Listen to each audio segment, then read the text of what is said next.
Xin chào tất cả các bạn, thì mình là Thị. Bạn biết hát, mình hát cho các bạn nghe nhé.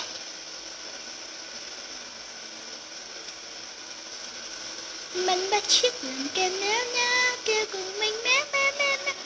Kêu anh kêu mẹ mẹ mẹ, kêu đi anh mẹ mẹ mẹ mẹ. Trò này hơi ông thư em mà, cơn này kêu người em mẹ mẹ. Giờ anh không thương em nữa rồi em cứ đẩy. Em ơi, ta có thể đi được không? Chỉ là trời lấy, anh không thấy mình hợp lắm. Cứ ta trò chuyện cùng dần, anh lại vô trái. Em không nói gì nào dối luôn. Sống kia đang ăn uống bên cạnh nhau, đang gặp chuyện cũ mấy tháng trước luôn tức anh. Cứ sao xem bút suốt ngày, có con nào đợi